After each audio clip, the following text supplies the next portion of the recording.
The iron gates of the Vance estate didn't just open. They groaned, a heavy, rusted protest against the damp, gray fog rolling off the hills of New England. Julian Mercer clutched his worn wool coat tighter against the biting autumn wind. He was 24, with quiet, expressive hazel eyes, a mop of messy, soft brown hair, and hands that were once destined for the grand concert halls of Europe. Now, his left hand scarred by a jagged, thin line across the wrist from a shattered glass window 3 years ago trembled slightly in his pocket. He could no longer play the intricate, rapid arpeggios of Chopin, but his touch remained incredibly gentle, carrying the quiet sorrow of a dream cut short. With his mother's medical bills piling up and his piano tutoring jobs barely covering rent, Julian had taken a desperate leap. He had applied for a high-paying, live-in companion position for Adrian Vance. Adrian Vance was a legend in the financial world, a ruthless, brilliant shipping titan who had built an empire before he was 30. But 2 years ago, a horrific car crash had taken both his sight and the life of his beloved fiancé Ethan. Since that day, Adrian had retreated to his sprawling, Gothic stone mansion, shuttering the windows, dismissing his staff, and sinking into an icy, aggressive despair. He was known as a monster in the dark, throwing bottles at anyone who tried to help him, rejecting every caregiver hired by his loyal butler, Thomas. Mr. Mercer. Thomas, a silver-haired man with a deeply tired but kind face, said as he led Julian through the grand, shadow-drenched foyer. I must be entirely frank with you. You are the 7th companion we have hired this month. The others didn't last 48 hours. Mr. Vance does not want to be saved. He does not want to be comforted. But your voice. Thomas paused, looking at Julian with a strange, bittersweet intensity. Your voice is incredibly soft, clear, and melodic. It carries a calm that I hope he will tolerate. Please, remember, do not touch him, do not turn on the lights in his presence, and do not speak of his late fiancé Ethan. Julian swallowed the lump in his throat. I understand, Thomas. I want to help. They walked up the sweeping marble staircase to the west wing. Thomas stopped in front of a pair of towering mahogany double doors. He knocked softly, but there was no answer. With a quiet sigh, Thomas pushed the door open, gesturing for Julian to enter alone. The room was vast, but it felt like a tomb. Heavy, black velvet drapes blocked out every single ray of afternoon light. The only illumination came from the dim fireplace, casting long, dancing orange shadows across the room. In the center of the darkness sat a grand, glossy black Steinway piano, and sitting on the bench, motionless as a statue, was Adrian Vance. He was breathtakingly beautiful, but in a way that looked carved from cold, white marble. He wore a loose black silk shirt, his broad shoulders slightly hunched. His face was a masterpiece of sharp, aristocratic Anglisa strong jawline covered in a faint shadow of stubble, a straight nose, and dark, unruly hair that fell over his forehead. But it was his eyes that broke Juliana's heart. They were wide open, a stunning, dark charcoal gray. But they were completely glassy, staring blankly into the empty space in front of him, unfocused and blind. Thomas, Adrian's voice sliced through the silence like a scalpel.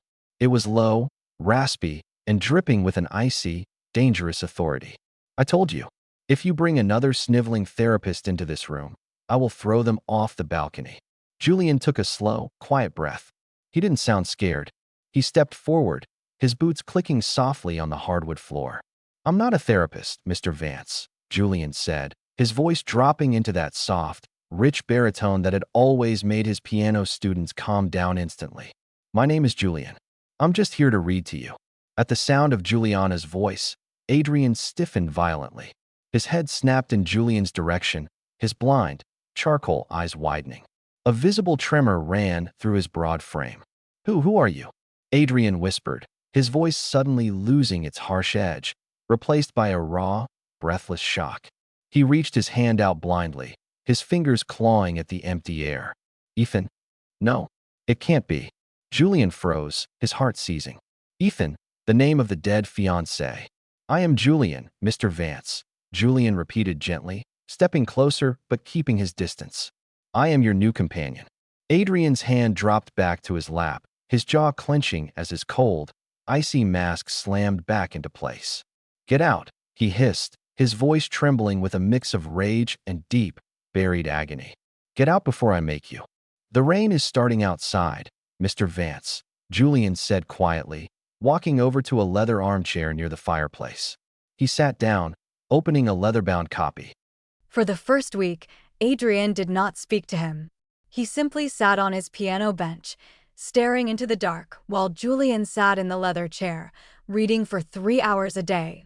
Julian read everything: classical literature, poetry, financial journals, and old architectural blueprints. He discovered that if he kept his voice slow, low, and rhythmic, Adrian's breathing would slowly calm. The tight, defensive hunch of the billionaire's shoulders would relax, if only by a fraction. But Julian was playing a dangerous game. He quickly realized why Thomas had hired him. Julian's voice, his soft laugh, and even his quiet, light-footed way of walking were almost identical to the descriptions of the late Ethan. To a blind man living in absolute sensory isolation, Julian was a ghost. On the 10th night, a violent thunderstorm rolled over the estate. The wind howled against the stone walls, and a loud crack of thunder shook the entire mansion. Julian, who slept in a small adjoining room, was awakened by a muffled, desperate cry. He threw on his robe and rushed into Adrian's suite. The fire had died down to embers, and the room was freezing. Adrian was not on the bed. He was on the floor, curled up against the cold marble of the fireplace, his hands clutching his head as he hyperventilated. He was trapped in the grip of a horrific, post-traumatic nightmare of the car crash that had blinded him. "No, no," Adrian gasped, his blind eyes wide with terror, sweating profusely. "Ethan, hold on. Don't close your eyes. Ethan, I can't see you. I can't see." Julian's heart shattered. He forgot all of Thomas's warnings about not touching him. He dropped to his knees in front of the shaking billionaire, wrapping his arms around Adrian's broad, trembling shoulders. "Adrian, breathe," Julian whispered, pulling Adrian's head against his chest, holding him tight. "You're safe. The crash is over. I'm here. I've got you." The moment Adrian felt the warm, solid embrace and heard that voice, he gasped. He threw his arms around Julian's waist, burying his face into Julian's chest, inhaling deeply. Julian sent a comforting blend of old paper, rain, and a faint trace of lavender flooded Adrian's senses. "Ethan," Adrian sobbed, his voice breaking into a raw, desperate cry. He clung to Julian with a terrifying, bruising strength, his fingers digging into Julian's back. "Ethan, you came back. You didn't die. Tell me you didn't die." Julian felt a sharp, stabbing pain in his chest. It wasn't physical. It was the realization that he was holding a man who was utterly, desperately in love with a dead man. He was holding Adrian, but Adrian was hugging a ghost. Julian looked down at the dark, beautiful hair of the man in his arms. He could have pushed him away. He could have corrected him. But Adrian was shaking so hard, his soul so raw and fragile in the dark, that Julian couldn't bear to break his illusion. "Not tonight." "I'm here, Adrian," Julian whispered back, tears pricking his own eyes as he gently stroked Adrian's dark, soft hair. "I'm right here. I won't leave you. Just breathe." Slowly, under the soothing rhythm of Julian's touch and voice, Adrian's panic subsided.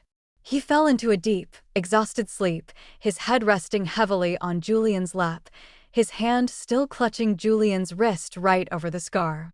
Julian sat in the dark for the rest of the night, holding the blind billionaire, knowing that every beat of his heart was falling deeper in love with a man who could only love his voice because it belonged to someone else. After that storm, the dynamic in the dark mansion shifted. Adrian no longer told Julian to get out. In fact, if Julian was even 5 minutes late for their afternoon reading session, Adrian would sit on the piano bench, his jaw tense, his blind eyes tracking the door until he heard Julian's quiet footsteps. "You're late, Ethan," Adrian said one afternoon, his voice slow. Julian paused at the doorway, his heart aching at the name. For the last week, Adrian had started calling him Ethan in moments of softness, especially when they were alone. Julian had tried to correct him once, but Adrian had flinched so violently, his scent of cold cedarwood turning sharp and hostile that Julian had stopped. He decided to let Adrian have his comfort, even if it carved a hollow, empty space in Julian's own soul. "I apologize, Mr. Vance," Julian said softly. "I was helping Thomas in the garden." Adrian's brow furrowed. "I told you. When we are in this room, call me Adrian. And why do you call me Mr. Vance when you are angry with me?" Julian swallowed hard, walking over to the piano. "I'm not angry, Adrian." Adrian reached out, his hand finding Julian's scarred left wrist. He traced the thin line of the scar with his thumb, his touch incredibly gentle. "Your hands, they are always so warm, but your fingers, they feel different. Rougher. Like you've worked." I used to play," Julian whispered, looking down at their joined hands. "But I had an accident. I can't play like I used to." Adrian's blank gray eyes lifted to Julian's face, as if trying to paint a picture in his mind. "Play for me. Just one song. Please." Julian hesitated. His scarred hand felt stiff, but looking at Adrian's hopeful, beautiful face, he couldn't say no. He sat down beside Adrian on the piano bench, their shoulders brushing. The warmth of Adrian's body sent a shiver through him. Julian placed his hands on the ivory keys. He began to play a simple, slow Bach prelude. His left hand struggled with the transitions, his fingers stiffening, and he missed a note, a jarring chord echoing through the silent room. "Clara, no," Julian stopped, his head dropping in frustration. "I'm sorry. I can't. My hand, it doesn't obey me anymore." Before he could pull his hands away, Adrian's large, warm hands covered his. "Don't stop," Adrian whispered, his voice incredibly close, his breath warm on Julian's cheek. "Let me help you. Teach me. Guide my hands, Ethan. Be my eyes, and I will be your strength." Julian's breath caught. He guided Adrian's long, elegant fingers to the keys. Together, with Julian's gentle touch guiding Adrian's strength, they began to play. The notes rose in the dark room, imperfect but incredibly beautiful, a slow-burn harmony of two broken souls, finding a rhythm together in the dark. Adrian looked toward Julian, his face so close Julian could see the tiny silver flecks in his dark gray eyes. "I can't see the keys," Adrian whispered, his voice rich and husky. "But when I am with you, the dark doesn't feel like a prison anymore. It feels like home." Julian's heart hammered against his ribs, a beautiful, painful hope rising in his chest. He wanted to scream his real name. He wanted Adrian to love him, Julian, the broken pianist, not the memory of Ethan. But he remained silent, letting the music speak for the words he could never say. By the second month, the estate was no longer completely dark. Julian had convinced Adrian to let him open the heavy velvet drapes in the mornings, letting the soft, golden autumn sunshine flood the room. Adrian would sit by the window, the warm light catching the sharp, masculine angles of his face, making him look alive again. They spent every day together. They walked in the overgrown gardens, Adrian's arm locked firmly in Julian's, relying entirely on Julian's gentle guidance. They baked bread in the kitchen, laughed at their mess, and played the piano every night. The cold, ruthless ice king of the business world had melted completely under Julian's gentle touch. Adrian's scent of cedarwood was now rich, warm, and deeply protective. He had even started doing remote business calls again, his sharp, brilliant mind returning to the empire he had abandoned. But the real world was waiting to crash in. On a rainy Tuesday, a renowned neurological specialist, Dr. Sterling, arrived at the mansion. He had been sent by Adrian's board of directors, who were eager to have their CEO fully restored. Julian stood in the corner of the grand study as Dr. Sterling examined Adrian's eyes with a small penlight. "The physical structure of the optic nerve is completely intact, Mr. Vance," Dr. Sterling said, looking at his charts. "As I suspected, your blindness is a psychogenic block, a trauma response to the crash. But your recent progress is astounding. Your neurological activity has stabilized, and the emotional block is dissolving." The doctor looked at Julian with a professional smile. "Whatever your companion has been doing, it's working. Your mind is finally ready to let go of the trauma." Adrian's hand reached out blindly, finding Julian's hand and squeezing it tightly. Does that mean my sight can return? Yes, Dr. Sterling beamed. With a minor, non-invasive laser procedure to stimulate the nerve endings and a week of recovery in a dark room, your sight should be fully restored. We can schedule it for next week. Adrian's face lit up with a breathtaking, radiant joy. He pulled Julian closer. Did you hear that, Ethan? I will see you again. I will finally see your beautiful face, the way you smile, the way you look at me when we play. Julian felt the world slide out from under his feet. The blood drained from his face, and his hand went entirely cold in Adrian's grip. He will see me. The realization was a crushing, suffocating weight. When the bandages were removed, Adrian wouldn't see Ethan. He would see Julian, a stranger, a liar who had let him believe a ghost had returned. Adrian would feel betrayed. He would realize that the touch he loved, the voice he cherished, and the heart he had opened up to belonged to a substitute who had stolen his late fiancé's place. Julian. Thomas's quiet voice broke through his panic. The butler was standing by the door, looking at Julian with a deep, sorrowful understanding. He knew the truth. He knew the tragedy that was about to unfold. I need some air, Julian whispered, his voice cracking. He pulled his hand out of Adrian's grip and rushed out of the room, leaving Adrian calling after him in confusion. Ethan? Ethan, what's wrong? Ethan. That night, the mansion was dead silent. Julian stood in his small room, his suitcase open on the bed. His hands shook as he packed his few belongings, his worn books, his music sheets, and his spare clothes. He had made his choice. He loved Adrian too much to let him wake up to a betrayal. If Adrian's sight returned and he saw Julian, the joy of his recovery would be instantly poisoned by anger and grief. It was better to vanish. Let Adrian believe that Ethan had stayed just long enough to heal him and then return to the stars. Julian would go back to his quiet, struggling life, carrying the memory of their shared piano melodies like a beautiful, painful scar. Before he packed his last sweater, Julian walked into the grand music room one last time. The Steinway piano stood gleaming in the moonlight. He sat down on the bench. Tears slipped silently down his cheeks, dripping onto the ivory keys. He placed his hands on the keys, playing a single, soft, and incredibly sorrowful lullaby song of his own heart, a final, silent goodbye to the man he loved. Why are you playing that song, Ethan? Julian gasped, spinning around. Adrian was standing at the doorway, wearing his black silk shirt. He had walked there alone, without his cane, his hand resting lightly on the doorframe. His blind gray eyes were fixed in Julian's direction, filled with a deep, silent longing. It's just a song I like, Julian whispered, wiping his tears quickly, his voice shaking. Adrian walked over, his steps confident and sure. He sat down beside Julian on the bench, his broad frame pressing against Julian's. He reached out, his large hands cupping Julian's face, his thumbs gently wiping away the remaining tears on Julian's cheeks. You're crying, Adrian whispered, his voice rich with an intense, raw emotion. Why are you crying? The surgery is tomorrow. I should be happy. We should be happy. I am happy, Adrian, Julian sobbed, leaning his face into Adrian's warm, large palms, memorizing the touch of his skin, the scent of his cedarwood. I am so happy we'll see again.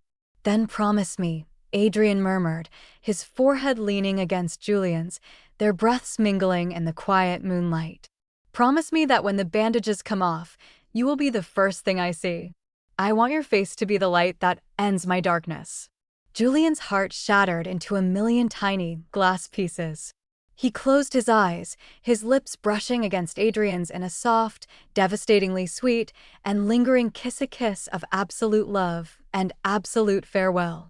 I promise, Adrian, Julian whispered against his lips, telling the most beautiful, painful lie of his life. I will be there. 3 hours later, while the mansion was wrapped in the deep sleep of the pre-dawn hours, Julian Mercer closed his suitcase, walked down the grand marble staircase, and stepped out into the cold, gray morning rain, leaving the dark mansion and his heart behind. The clinical smell of antiseptic and sterile air hung heavy in the private recovery suite of the Sterling Medical Center. Adrian Vance sat upright in the adjustable bed, his chest rising and falling in rapid, shallow breaths. Around his head, a thick layer of white surgical gauze was wrapped, blocking out the light he had lived without for 2 long years. "All right, Mr. Vance." Dr. Sterling's voice was calm and professional. "The healing process is complete. Your neurological responses are perfect. I am going to remove the bandages now. The light will feel extremely bright at first, so keep your eyes closed until I tell you." Adrian's large, elegant hands gripped the bedsheets. His heart was hammering against his ribs, a frantic, joyous rhythm. He didn't care about his shipping empire. He didn't care about his billions of dollars. All he cared about was the promise. "Promise me that when the bandages come off, you will be the first thing I see. I want your face to be the light that ends my darkness." He could feel the phantom sensation of those warm, gentle hands cupping his face, the sweet, comforting scent of old paper and lavender that had kept him anchored in his darkest nights. He was finally going to see his beautiful angel. The scissors snipped. The gauze was unraveled, layer by layer, until the cool air of the room touched Adrian's bare skin. "Slowly open your eyes, Adrian," Dr. Sterling instructed. Adrian hesitated for a split second, then slowly, his eyelids fluttered open. The world was a blinding, painful flash of pure white. He winced, his dark gray eyes watering, his pupils contracting rapidly. Slowly, the blur of light began to resolve into sharp, distinct shapes: the silver medical equipment, the white walls, the kind face of Dr. Sterling, and Adrian's eyes snapped to the chair beside his bed. It was empty. He looked around the room, his heart freezing. Thomas was standing near the door, his hands clasped in front of him, his head bowed, looking incredibly sorrowful. But there was no one else. No wavy brown hair. No warm, soft hazel eyes. No mustard yellow knit cardigan. "Ethan?" Adrian rasped, his voice cracked and raw. He tried to stand, but the sudden rush of gravity made him dizzy. "Ethan, where are you? You promised." Thomas stepped forward, his eyes wet with tears. "Mr. Vance, please sit down. You need to rest." "Where is he, Thomas?" Adrian demanded, his voice dropping into that terrifying, icy growl of the ruthless alpha CEO. He grabbed the older butler by his lapels, his grip shaking. "Where's my Ethan? Why isn't he here?" Thomas swallowed hard, his voice trembling. "Mr. Vance, Ethan died 2 years ago. In the crash. He never came back." Adrian froze, staring at him. "What?" No. He was with me. He read to me every day. He held me during the storms. He played the piano with me. His voice, his touch, he was in my room last night." "That wasn't Ethan, Adrian," Thomas whispered, a tear slipping down his cheek. "That was Julian. Julian Mercer." Adrian's breath left him as if he had been punched in the chest. He let go of Thomas, falling back onto the bed. "Julian? Who is Julian?" "He was a young, struggling pianist who lost his career to a hand injury," Thomas explained, pulling a small, worn envelope from his pocket and handing it to Adrian. "I hired him because his voice was soft, and I hoped he could reach you when no one else could. He cared for you, Adrian. He sanded the wood, he baked the bread, he guided you through the gardens, and he loved you. But he knew you were only holding him because you thought he was a ghost. He didn't want you to wake up to a lie. So, before the surgery, he packed his bags and left." Adrian stared at the white paper of the envelope in his hand. On the front, in beautiful, elegant, and slightly. Adrian returned to the grand estate that afternoon. For the first time in 2 years, he could see his home. He walked through the grand marble foyer, but the towering stone walls and high ceilings looked cold, sterile, and empty. It wasn't the home he had felt over the last 2 months. He ran up the stairs to the west wing, pushing open the heavy mahogany double doors of his suite. The black velvet drapes were wide open, and the afternoon sunshine was pouring in, casting a warm, golden glow over the grand Steinway piano. Adrian walked slowly to the piano. On the music stand sat a single, handwritten sheet of music. He picked it up. It was the simple Bach prelude they had played together. But at the bottom of the page, there was a small, hand-drawn sketch of two hands, one large and strong, and one slightly smaller, with a thin, elegant line representing a scar across the left wrist, gently resting on the ivory keys. Written beside the sketch were the words, "Be my eyes, and I will be your strength. Thank you for letting me play again. Julian." Adrian's chest heaved. He clutched the paper to his heart, his blind gray eyes now fully functional and sharp, filling with hot, burning tears. He closed his eyes, and suddenly, his mind began to replay every single memory of the last 2 months, but with a terrifying, beautiful clarity. He remembered the touch of those hands. They weren't the smooth, soft, and pampered hands of Ethan, who had never worked a day in his life. They were hands with slight calluses on the fingertips, hands that carried a faint, thin scar across the wrist. He remembered the scent. It wasn't the expensive, French lavender perfume Ethan always wore. It was the organic, comforting scent of old paper, rain, and fresh cedarwood shavings from the workshop. He remembered the voice. It wasn't the high, energetic, and dramatic laugh of Ethan.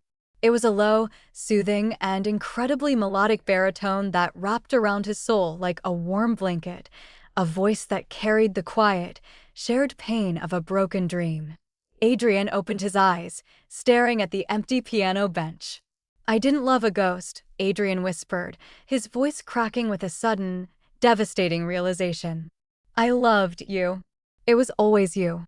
He realized that during those cold, terrifying storms, when he had cried out Ethan's name, the arms that had held him tight, the chest he had cried into, and the soft, soothing voice that had whispered, "I'm right here," belonged to Julian. The man who had brought light back into his dark prison, the man who had taught him how to play the piano again, and the man he had kissed under the moonlight was Julian Mercer. Adrian spun around, his face hardening into an expression of absolute, terrifying determination. The cold, ruthless titan of industry was back, but this time, he wasn't fighting for market share. He was fighting for his life. "Thomas!" Adrian roared, his voice echoing through the grand hallway. The butler rushed in, looking startled. "Yes, Mr. Vance?" "Find him," Adrian commanded, his ice-gray eyes burning with an intense, raw, and possessive alpha energy. "Use every resource of Sterling Global. Hire private investigators, track his bank accounts, search every music school, every apartment building in New England. I don't care what it costs. Find my Julian." 3 weeks later, in a small, cramped studio apartment in the gritty, industrial outskirts of Boston, Julian Mercer sat at a cheap, electronic keyboard. The room was cold, the single radiator clanking loudly as it struggled to fight off the winter frost outside. Piles of overdue utility bills sat on the small kitchen counter, beside a cheap cup of instant noodles. Julian placed his left hand on the plastic keys, trying to play a simple scale. But the cold weather made his scarred wrists stiffen, and his fingers locked up. He let out a quiet, tired sigh, dropping his hands to his lap. He looked around the empty, gray room. He had gone back to his old life. He was tutoring a few neighborhood children for $15 an hour, barely making enough to pay for his mother's medicine and his own rent. He was exhausted, lonely, and his heart felt like an empty, hollow shell. Every night, when he closed his eyes, he was back in that grand, dark mansion in Seattle. He could feel the warmth of Adrian's broad shoulder pressing against his, the deep, rich sound of Adrian's laugh, and the intoxicating, protective scent of cedarwood and winter rain. He missed Adrian so much it felt like a physical wound in his chest. But Julian forced himself to remain strong. "He is happy now," Julian whispered to himself every night. "He can see. He has his empire back. He doesn't need a liar who pretended to be a ghost." Suddenly, a loud, heavy knock rattled the thin wooden door of his apartment. Julian startled. He stood up, smoothing down his worn, oversized gray sweater. "Coming." He walked over and unlocked the deadbolt, pulling the door open. Julian's breath left his body. His heart stopped beating. Standing in the narrow, dimly lit hallway was a man who looked like he had stepped straight out of a high-end fashion magazine or a corporate battlefield. It was Adrian Vance. He wore a long, bespoke black cashmere trench coat over a tailored charcoal suit, his broad shoulders easily blocking the entire hallway. His dark hair was slightly damp from the winter rain outside, and his face was set in a tense, pale, and incredibly intense expression. But it was his eyes. They were no longer glassy and unfocused. They were sharp, piercing, and a brilliant, deep charcoal gray. And right now, those eyes were locked onto Julian with an intensity that was absolutely suffocating. "Adrian," Julian whispered, stepping back in pure shock, his hands trembling. You can see." "Yes, Julian," Adrian whispered, his voice low, raspy, and thick with an overwhelming emotion. He took a slow step into the cramped apartment, closing the door behind him with a quiet click. "I can see everything. And the first thing I realized is that you are a liar." Julian backed away until his knees hit the edge of his cheap electronic keyboard. His face was pale, his eyes wide with a mix of terror and deep, burning guilt. I'm sorry, Adrian," Julian sobbed, his voice cracking as he looked down at his own scarred hands, unable to meet those piercing gray eyes. "I know I shouldn't have let you believe I was Ethan. I was going to correct you, but you were hurting so much and you were shaking and I was weak. I let you hold me. I let you kiss me. I am so sorry. I pack my things. I mean, I'm already gone. Please just leave." "Leave?" Adrian let out a short, quiet sound that was half laugh, half sob. He took 3 rapid steps forward, completely closing the distance between them.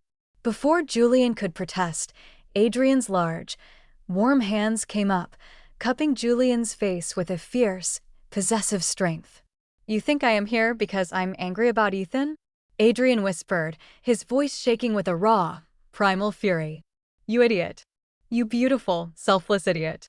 Adrian leaned down, his forehead pressing against Julian's, his scent of cedarwood and winter rain exploding into the small room, completely overwhelming Julian's senses. "Ethan never held me during the storms," Adrian murmured, his tears brushing against Julian's cheeks. "Ethan hated the dark. He would have left me the moment the lights went out. Ethan didn't have calluses on his fingers. He didn't smell like old paper, rain, and lavender. And Ethan never played that beautiful, sorrowful lullaby on the piano." Adrian's gray eyes burned into Julian's hazel ones. "The hands I held in the dark, the chest I cried on, the lips I kissed under the starlight, they belong to you, Julian. Only you. I didn't love a ghost. I loved the man who saved my life." Julian stared at him, his heart hammering so hard he thought it would break his ribs. "But my voice, you called me Ethan." "Because I was blind, and I was terrified of letting go of the past," Adrian admitted, his voice dropping to a vulnerable, pleading whisper. "But my soul knew the truth long before my eyes did. When my bandages came off, Julian, the room was bright, but my world was completely dark. Because you weren't there. You promised you would be the first thing I saw." Adrian's grip tightened, his fingers stroking Julian's soft brown hair. "I don't want a ghost, Julian. I want you. I want the broken pianist who taught me how to live again. Please come home." Julian looked at the powerful, wealthy man who was currently standing in a cramped, cold apartment, crying and begging for his love. The last of Julian's doubts and guilt melted away like spring snow. With a loud sob, Julian threw his arms around Adrian's neck, pulling him down into a deep, passionate, and incredibly warm kiss. It was a kiss that carried all the unspoken words of the dark mansion, the shared melodies of the piano, and the pure, radiant truth of their love. "I'm here, Adrian," Julian whispered against his lips, his tears wet and warm. "I'm right here. I won't ever leave you again." 6 months later. The west wing of the Vance estate was no longer dark or silent. The grand music room was bathed in the warm, brilliant light of a spring afternoon, the heavy black velvet drapes replaced by sheer, flowing white curtains that danced in the gentle breeze. The air smelled of fresh pine, sweet lavender, and the comforting, rich scent of cedarwood. Julian sat on the bench of the grand Steinway piano, wearing a comfortable, oversized mustard yellow sweater. His left hand was relaxed, his fingers moving with a new, smooth confidence across the ivory keys. With Adrian's unlimited resources, Julian had undergone specialized physical therapy for his hand. He would never play with the rapid, aggressive speed of his youth, but he had found something better: a slow, deep, and incredibly soulful touch that carried a beauty no technical perfection could ever match. A pair of strong, elegant arms wrapped around his waist from behind. Julian smiled, leaning back against the broad, warm chest of Adrian. Adrian wore a loose white shirt, his charcoal gray eyes bright, sharp, and filled with an infinite, peaceful adoration as he looked down at Julian. "What are we playing today, my love?" Adrian whispered, his lips brushing against the mating mark on Julian's neck, a permanent, beautiful silver mark they had shared during a quiet ceremony in the estate's gardens. "Our song," Julian smiled, guiding Adrian's hands to the keys. Together, their fingers joined, and they began to play. The beautiful, rich notes of the Bach prelude rose through the sunlit room, flowing out of the open windows and into the warm spring air. They were no longer two broken souls hiding in the dark. They had found their rhythm, their strength, and their home in each other, perfect harmony of light that would play forever.